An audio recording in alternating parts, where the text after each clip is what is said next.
Feeling thirsty for knowledge? Hackers on the Rocks is the podcast that mixes refreshing conversation with potent cybersecurity insights. Serving up these insights with a twist, we pair a different software vulnerability with a refreshing cocktail recipe each episode. All right, hello world and greetings all around. Today we are going to talk about a topic very dear to my heart, and that is vulnerability disclosure. We have two amazing guests, each bringing some solid perspective. We're very excited to get started. Caleb Lerch, Casey Ellis. Gentlemen, welcome to Hackers on the Rocks. Thank you. I'm really excited to be here. Thanks for having us. Yeah, so Caleb, as is our custom here, the guest picks our drink. So what do we have today? We're drinking some spiced rum. It's my personal favorite alcohol. I don't drink that much, but And if I remember correctly from our pre-call, I think you had made the comment. I actually took this down in my notes. Like you really like white rum, but not the cheap white rum, and so we had to go with something a little bit different for today's show. Fancy. Casey, you have a glass as well, right? Is that a correct statement? Yes, I'm actually in Sydney, Australia right now, and it's 8 a.m., so I'm drinking Coke Zero, which is My man. dark-ish. We're good to go. Fair enough. Well, cheers, gentlemen. Cheers. All right, Caleb. While we're drinking, maybe can you tell us a little bit about yourself and how you got into the research community? yeah. So I'm currently working as an application security specialist at Digital Boundary Group in Canada. I graduated from school just about a year ago, and since then, I've kind of been dipping my toes into offensive security wherever I can. I've done some bug bounty, I've done some security research, getting into penetration testing a bit. And I've really enjoyed it so far. So it's been one experience has naturally led to the next experience, led to the next experience as I just kind of continue exploring the industry. Dig it. And Casey, let's bring you in here too, man. While Caleb continues to drink, why don't you tell us how big you are and what are you up to these days? Well, and as the caffeine kicks in down here as well. I was the guy who scribbled on the napkin and created the crowdsourced security as a service model back in the day. So founded BugCrowd, and like the whole idea behind that is that there's all of these different folk out there like Caleb that have the ability to discover things and bring them to bear for defenders to be able to actually protect themselves and outsmart the adversary. But in the process of doing that, it turned into a policy conversation pretty quickly. Like the whole idea of, hackers being kind of automatically assumed to be bad, no matter what the intent was. So I also started a thing called Disclosure, which is basically, trying to normalize receiving the input of folks that find broken stuff, and seeing the laws change as a result of that. So like we've had some success over the years. It's been like a long journey. Like the CFAA saw some reform out of the DOJ in 2022. And other parts of the world are catching on with that whole thing. But yeah, that's kind of what I've been up to. Yeah, rock on. Well, we're definitely going to talk about all of this in a moment. For now, let's take a quick 20-second pause and thank our show's sponsor. You found a 0-day. Now what? DesiredEffect.io is your shortcut to meaningful monetization. We connect your research directly to the buyers that value your discovery, allowing you to stay focused on what you do best, finding the next one. Learn more at DesiredEffect.io. All right, welcome back. Our next segment is called The Distillery. As said at the top of the show, today's topic is vulnerability disclosure. So I want to tee this up for our audience. Caleb, you found something of concern, and your first reaction was to directly reach out to the impacted vendor. Can you start by maybe sharing a little bit about what you found? Yeah, I found a security solution bypass for a large enterprise security company that I had some personal connections with. I met them at some events that we go to and things like that. So I reached out to them, let them know what the issue was, and we were able to get a few conversations through, I guess, kind of person to person. We had some connections there, and unfortunately that didn't, it was never brought further to the next level. It was run up the internal chains, I think, without me. And then, my connections response was essentially, you know, it's fine. Don't worry about it. Um, Yeah, and so I want to kind of pull on that a little bit further, right? Because I think traditionally, a common story, at least that I hear, is researcher finds a thing and then goes to some website to figure out what is the appropriate next step. And in this case, you were actually a client of this customer, and you had access to both salespeople and customer support people, and so your pathway might not have been their preferred pathway, but regardless, it sounds like it was just a challenge to work with them. Do you have maybe some examples for the audience of like a specific roadblock that you encountered? yeah, this company had a bug bounty program. Um, what I found wasn't in scope. They had a bug bounty program set up for their online web services, not for their actual product that they were running.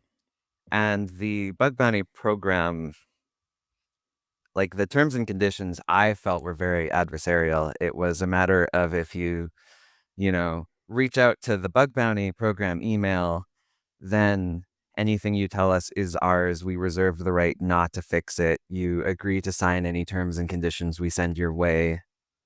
You won't ever disclose, which is fine. Sometimes I could see that being okay. I wasn't comfortable with it. I didn't want to sign myself up to legally agree to something that I couldn't read at that moment was the main thing. So I talked to some people who were, dealing with a product every day. They were sales, they were support. And I just essentially gave them the vulnerability, the how to exploit it, for free, just kind of across the table at dinner. I gave it to someone who didn't have the technical understanding. I guess you could describe it as an oversight. It was an enterprise security solution that was not properly locking down the Windows operating system. So there was some integration functionality that they didn't realize had an impact to their product. And so the person I disclosed this directly to, went and found on the internal team a very senior person and told them what I had said, and then was given a script to come back and tell me about why it wasn't actually vulnerable. And the flaw that I had given them the exploit for was not exploitable. And so maybe one final question before we bring Casey in. Looking back on all those experiences, right? The front door didn't look good to you. You kind of reached through some personal connections. They did their own probably non-standard process internal, and then came back and said, no, there's nothing to see here. Like looking back on all that, like what would a win have been for you? It sounds like you're not in this specific one for fortune or fame and glory. You said you've kind of given them all of the write-ups and descriptors needed. What And you're still not happy, right? So like what would a win have looked like for you? Um, the lowest bar I think for the win would have been to quietly fix it, and just the communication with me being bad is not ideal. I'd like to, best case scenario, yeah, we've made our product better. This is the guy who helped us. Here's some credit for that. Like I can't, put on my resume that I helped them make their product, but maybe I, have contributed in some way that they would be willing to I mean, acknowledge. you found an unintended feature, so there is that. Yeah. Um, Well, so Casey, so you're hearing Caleb's story, and Caleb, the like one vulnerability researcher in a sea of many. And you've been in the community for a really long time. Like how common is Caleb's Yeah. story, and like what other perspectives do you gather out of this? I mean, it's super common. Like I think there is like one of the downsides to the growth of like to me like vulnerability disclosure. People finding bugs and trying to get them to people that can fix them and then disclose them. Like that predates the whole bug bounty movement by probably 2 decades or so, if not more. And one of the things that happened when, we started to introduce this concept of paying for bugs is that, like, that's a, fee for service type thing, that introduces the idea of NDAs and it being kind of a contracted piece of work. And I think both things can exist at the same time, but they often get conflated with each other. So, like, if someone's out there on the internet, they're doing their own research, like Caleb did, and discover an issue, it's ultimately their prerogative around what they do with that bug. Like, they can exploit it, they can sell it off to someone who's going to weaponize it, they can try to get to the vendor. There's all these different options that are available. And I think, in Caleb's case, in terms of what I know about it, um, the vulnerable party involved was doing the equivalent of walking outside when there was a storm coming towards their house and saying, "Don't hit me with lightning." Do you know what I mean? It's like, that's not how this works. It's just a thing that can happen, and you need to prepare for it. You can't assume that you can control how that information flows off the back of that. So, like, for organizations that are trying to build software, trying to receive security feedback, that want to make their products secure, like, being proactive around actually receiving input from folk like Caleb, I think, is the most important thing. And then setting expectations around how it's going to work. Like, who do you talk to? Are you going to get stuck with the marketing team or the legal team? And is that essentially what the Disclose.io project is essentially trying to do? Yeah, basically, like, trying to get organizations to recognize that, like, to err is human, right? Like, humans write software. We're in an age now where AI is accelerating all of that, but at the end of the day, humans still push the buttons that, get the software out to prod and get it in the eyes of, folks that can use it, but also folks that can potentially exploit it. That's never going to be perfect. So, this idea of being able to receive feedback that you might not necessarily want as an organization, but you need to have, and you need to be able to deal with in order to make your users safer.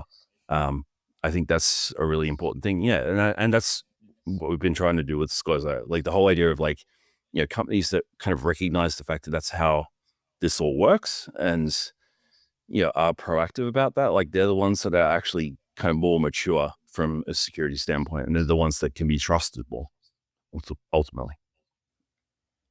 Yeah, it's funny.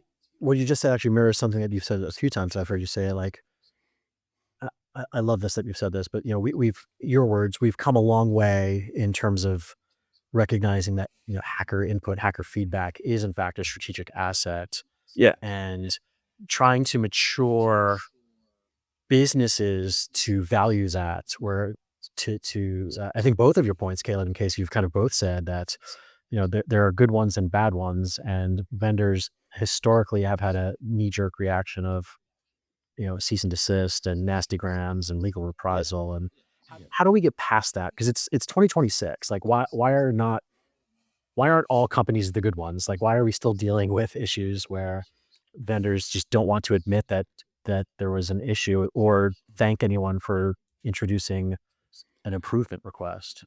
I mean, I'd love to hear Caleb's kind of take on this as someone on the breaking end of things. Like, I can speak to it as a broker. Like, honestly, like, to me, what it comes down to is it's never nice to have your baby called ugly. Do you know what I mean? Like having someone show up and say, like, yeah, you've got a problem. I can break into your stuff.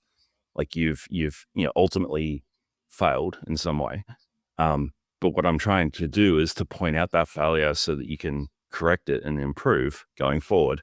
Like, that's a really valuable thing. Not every organization is ready to hear that still in 2026. Do you know what I mean? Like, it's one of those things where this is a inherently adversarial conversation to start in the first place. And I think a lot of organizations kind of react based on the nature of the subject matter. It's like, yep, we could break into your stuff. Like, you've screwed up, it's broken, you should fix it. that's just how it is, though. Like, the idea of that being possible and that being a part of like what software development actually looks like, and folks that can break into that stuff coming along and trying to help out, like that's the reality of the internet. And I think the more the behavior of the internet reflecting that reality looks like, the better off we'll be. So, Caleb, I know that you have, like, we've started the show talking about one specific thing where the vendor experience, your perspective of vendor experience has not been great, but I know you've also found some other things and have worked with vendors that have provided a positive experience. Can you maybe share like what encapsulates or defines a challenging relationship versus a successful one for you? I think, I don't know, I'm coming at this relatively new to the industry. I'm definitely approaching most disclosures as the, hey, I'm pretty sure I found something.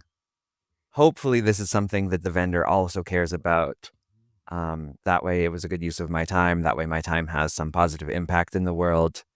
And then, you know, I would love to see this fixed. And the more interaction or communication that I can get along this process, then I feel like the better I will be next time. So if this is, your peak care as the vendor, if this is, yeah, I'm going to fix it. But if you want to spend more time on my product, I'd really love it if you went over there a little bit. I mean, I was exchanging some emails with the Mozilla security team recently, trying to decide whether or not a vulnerability qualified for a bug bounty. And they essentially shared their whole internal discussion and playing both sides and what their decision was, right? They're going to fix the issue. It didn't qualify for bounty. This is why. This was our entire internal discussion. And that extra communication really, I mean, in my opinion, it also leads me to want to keep working with their program. But it helps me align myself as a new researcher to put my time and work into where I can have a positive impact, where the effort will, trigger some kind of change. And I don't want to really spend all my time researching a vulnerability that nobody wants to see. That just personally, I'm not saying nobody else exists who does want to do that. But if I spend my time researching a vulnerability and I can't say at the other end that I've had a positive impact, I consider it very much to be a waste of my time. Yeah. What's the point? That's at that stage, right? Yeah. Yeah. And Casey, does Caleb's story mirror? I know that you've come at it from a broker standpoint with with Bug Crab and now Disclose, but do you to you, what does the ideal researcher vendor relationship look like?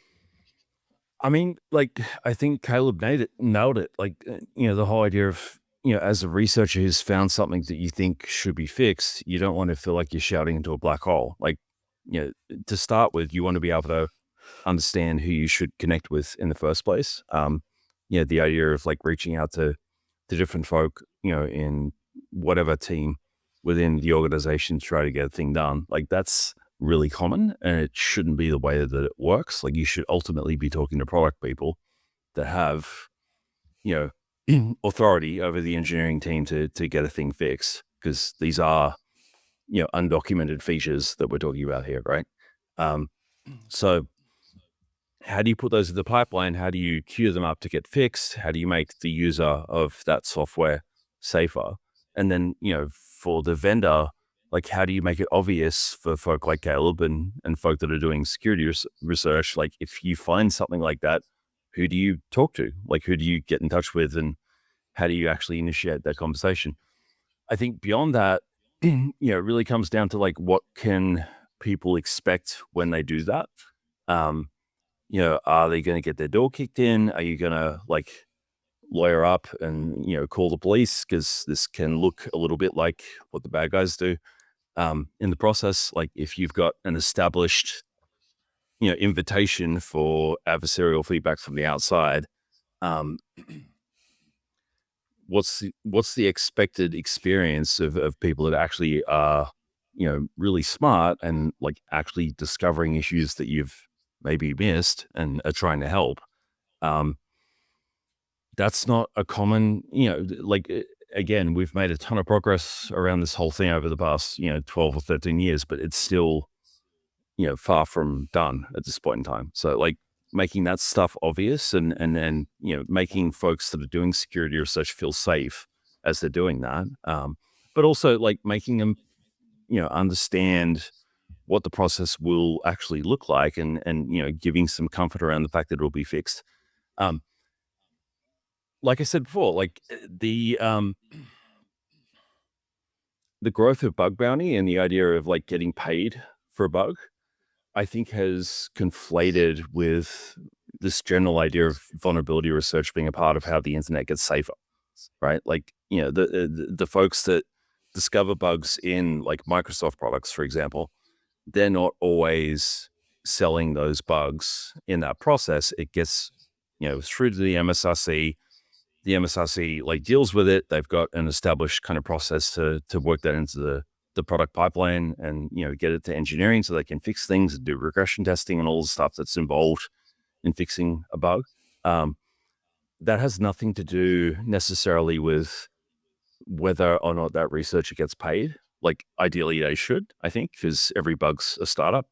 Um, but, if it's not, then there still needs to be a way to do that and to have, folk like Caleb not feel like they're shouting into a black hole. Maybe building on that answer, Casey, and also building on your 13 years of experience here. When we heard earlier about Caleb's struggle, where he's bringing his recommendations directly into the inside of this one vendor, and the response is, "Oh yeah, we looked at it, definitely not a Yep. problem." And Caleb can come back and be like, "Well, it's still to this day not fixed."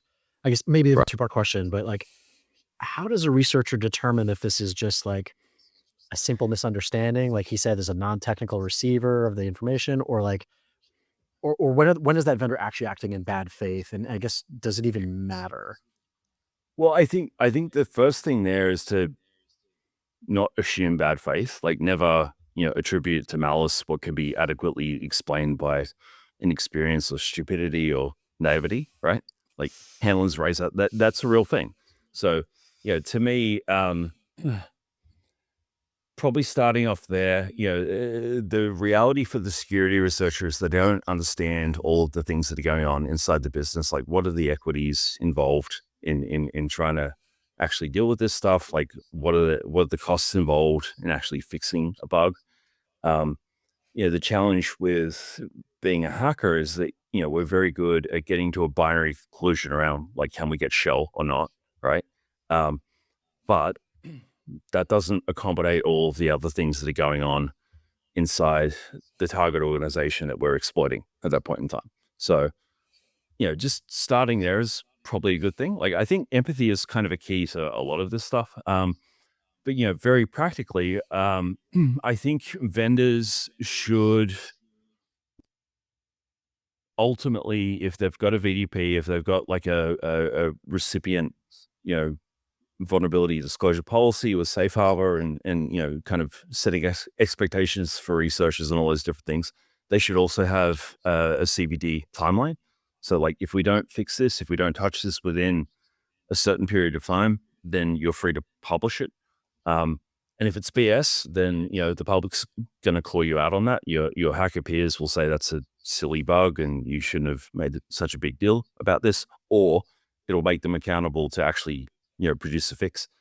I think for researchers actually saying like, this is what I'm going to do, in terms of actually publishing this thing proactively, if that doesn't already exist, if there's not, a policy that's there that says that you can publish this and we're going to, lawyer up on you or do whatever else at that point in time, like letting them know that you're actually going to publish within a certain period of time. And then allowing the conversation that'll follow from that, because you're putting them on the hook, right? Like if it's a pacemaker or a satellite or something that takes a long time to fix, it's probably going to be longer than 90 days. But if it's a SaaS platform or, some sort of installed software that has like an auto update routine, 90 days is probably enough. Making that clear when you send the bug across, I think is a good thing. And just real quickly, it's kind of a thing that we do on our show. Since you're bringing up terms, I just want to make sure that the audience is defined on that. Can you explain the concept of safe harbor and bilateral safe harbor? Yeah. So Um, well, I mean, it's very dynamic. So no is the short answer to that. But you've got to be, I think, as a security researcher, trying to help folk out, prepared for whatever you might get from like a blowback standpoint, and that's just the nature of the game. Like we're trying to reduce that and make it more stable and make it more kind of normalized for security research to be kind of acknowledged as a part of the internet's immune system, and kind of like you said at the start of the show, like hackers are a strategic asset when it comes to the resilience and the anti-fragility of software. So the more organizations can like proactively recognize that and engage that, I think the better. But as a researcher, you've got to assume that they're not there yet. And that's just kind of the world we live in right now, and the better world that we're trying to get towards. So, being in a position to say, hey, I found this thing, I'm going to publish it within a certain period of time. Do you want to talk about that timeline? Like, how long is it going to take you to actually fix this? And to determine whether what I'm telling you as a security researcher is BS or not. Like that's going to be a conversation that can get kind of annoying, I think, for the first time. If you got a vendor that hasn't actually been subject to a lot of this in the past. But ultimately what we're trying to do with Disclose.io is to get as many vendors as possible to the point where they're acknowledging the fact that this is how the internet works, and like we should actually be proactive about this and kind of roll out the red carpet for folk like Caleb. Yeah, I appreciate that. And Caleb, I definitely I echo Casey's sentiment, and I actually both of you, I love that both of you are not letting what we'll call a bad vendor, without naming vendors specifically, just recognizing that there's a long way for the relationship to be repaired between researchers and vendors. We've come a long way, but there's still a long way to go.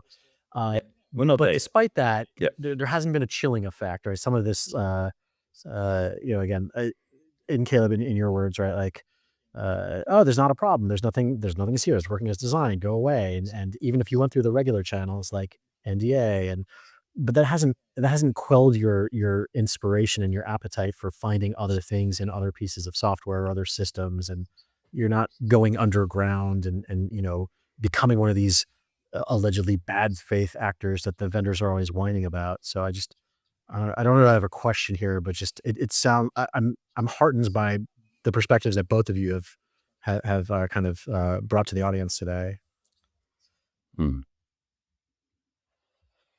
All right. Yeah, I think as the researcher, like the way that I self-consider this, and maybe this will change, maybe this is a point in time opinion, but I essentially, my self-talk goes, my responsibility ends with the communication, right? I can do a good work when I find an issue. I can, do my best, maybe some good moments, maybe some hard moments when I'm communicating the issue. And at that point in time, I'm more or less ready to just move on to the next issue to look for. And I'd love for everything to get fixed. If something's not getting fixed, I'm not going to spend any more time in that particular area. Product doesn't belong to me. I could tell you all what I would do with lots of products if they belonged to me and I was the number one decision maker.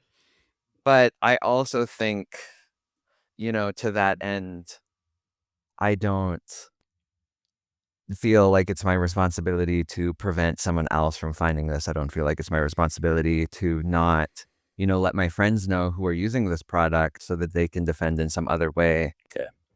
This is just, I find the issue, I disclose the issue, and that is where I personally feel like the responsibility kind of ends. It kind of goes back to the world of the next hacker or the vendor or, the consumer, if they come across this themselves as well. Yeah, it's funny. I got roped into a debate at a conference one time around full disclosure, like is it good or bad? And my entire point, like I was actually on the for side, which is not what I'd normally be associated with, right?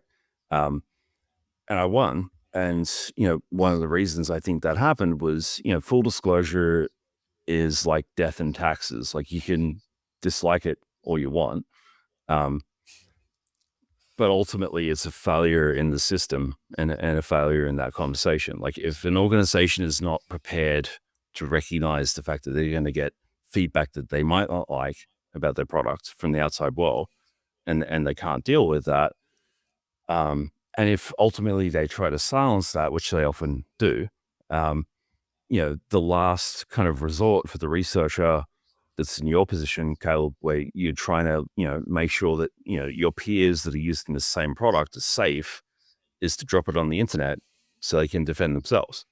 Like that's not like to me, that's a gravity issue.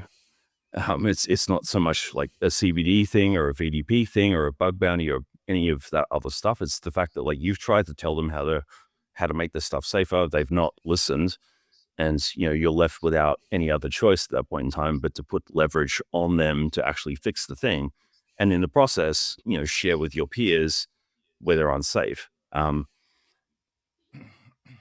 That's kind of, to me, the starting point of all this, if that makes sense. Like that's kind of what we're dealing with as like, the like nature's way of solving this problem.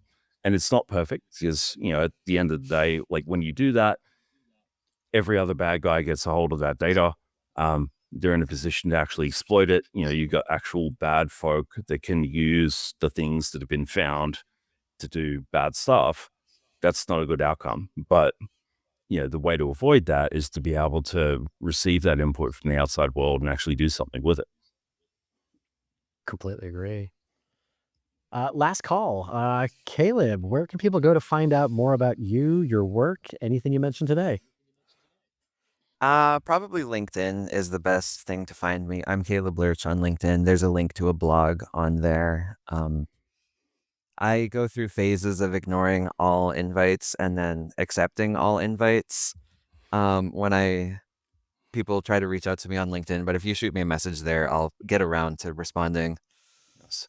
That's funny. I'm the same way. Casey, same question. Well, where can people go to find out more about you, your work, anything you mentioned today? Yeah, as a side note, Caleb, if you delegate that to Claude, it makes life a whole lot easier. Just let the AI handle it. It's fun. So I'm at cje.io. Bugcrowd is at bugcrowd.com. Disclose.io is at disclose.io. For organizations that are looking to, basically implement a policy and a framework to be able to receive input from the outside world and make it safe for them. Like what you're not saying is, hey, internet, come hack me, do whatever you want. What you're trying to do is to say, like, if you stay within, the reasonable definitions of good faith security research, and then you find something in the process of doing that, this is how you tell us that, and this is what you can expect when you do. That's really what we're trying to do there. So yeah, that's where to find me. Gentlemen, I appreciate it. Thank you guys, both of you, so much. Really appreciate today's conversation. Caleb, it's me and you, buddy. Cheers, my friend. Thanks. Cheers.